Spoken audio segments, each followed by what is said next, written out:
All right, so next we're going to discuss the social impacts of Reconstruction. After the Civil War, the South's way of life changes. Over 1/5 of the South's population that were of military age died during the war. Many of those people were men. The men were almost completely wiped out. Over 260,000 people died. Several suffered horrible injuries. Many women continued in their Civil War roles, which were things like nurses or caretakers. Women had to help husbands and sons who survived adapt to the reality of defeat. Some Southerners looked to a future in the New South. If you look here, this is Confederate dead gathered for burial.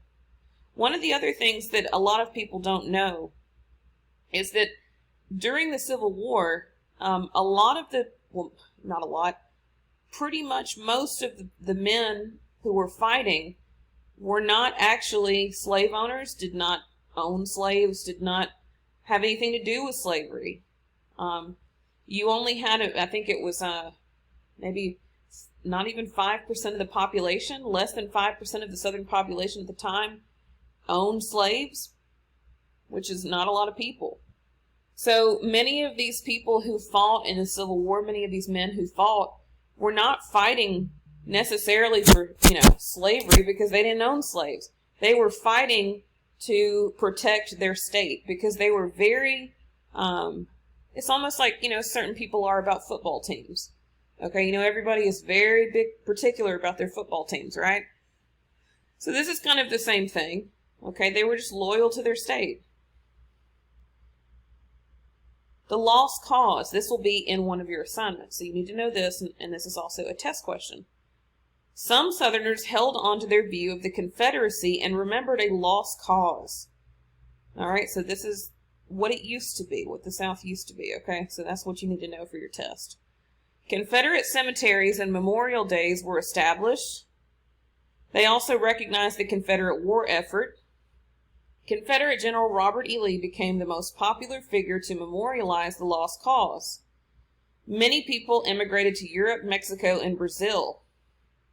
Many Southern whites who did not agree with freedmen having equal rights were angry. They were also angry with the involvement of Northerners in their lives.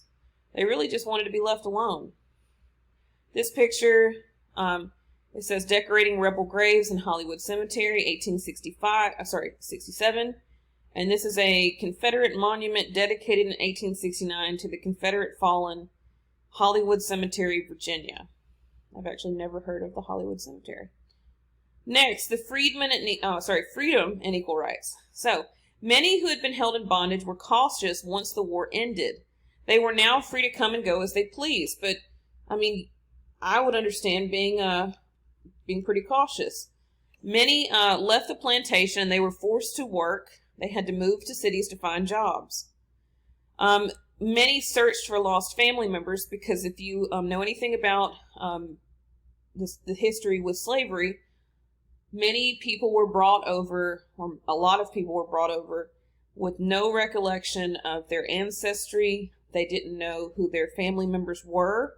And with slavery, unfortunately, people were bought and sold. So their sisters, brothers, mothers, fathers might be sold to different states or different areas, and you might not see them again. So they were searching for lost family members because there was no records. Some married legally. Some established educational institutions. Some Southern whites used violence to keep African Americans from becoming educated. But it says more than 600,000 African Americans were enrolled in elementary school by 1877. One of the things that you need to understand, education is the key to your success, okay? You need to be educated. It doesn't mean that you have to go to college, but you need to be educated because the more you know and the more that you can think and you can understand, the less people are going to be able to take advantage of you. So education is a right that everyone should have. And a lot of people don't take their education seriously, but I'm telling you, it's very, very important. community life. So during what community life was, it says they held praise meetings during slavery. And this was obviously after slavery ended too. So after that, they also established African American churches. African American preachers became very influential community leaders. Preachers also played political roles in the country. They organized their own fire companies, trade associations, and political associations. So what was happening is, after the Civil War, African Americans were starting to make their own communities, okay? They were educating their people. They were participating in church services. They were being influential in politics, okay? What you also need to know is that, we'll talk about it on the political aspects, but the first African American members to the House of Representatives were Republicans, okay? So the Republicans were, conservative, and they were the ones who were anti-slavery. The Democrats were the ones who were for slavery and pushed that narrative, that agenda, okay? Now, the downside, excuse me.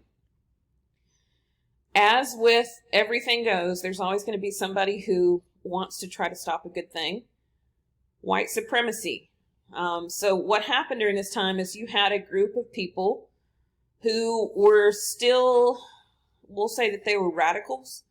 They were very extreme. They were Confederate veterans, the KKK. They began in Tennessee in 1866.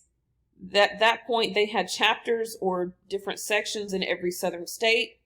And they are considered a violent terrorist organization, okay? These people were modern day terrorists, all right? So this is, African Americans face severe, there's supposed to be an E, Lord. They face severe discrimination and violence. So this is a picture of some of the members of the Ku Klux Klan Watertown Division, 1870. Their goal was to restore white supremacy, whatever that means. They wanted to prevent African Americans from exercising their political rights. One of the things that they wanted to do was keep African Americans from voting. There were other similar groups, but the KKK committed the most brutal acts of violence in American history.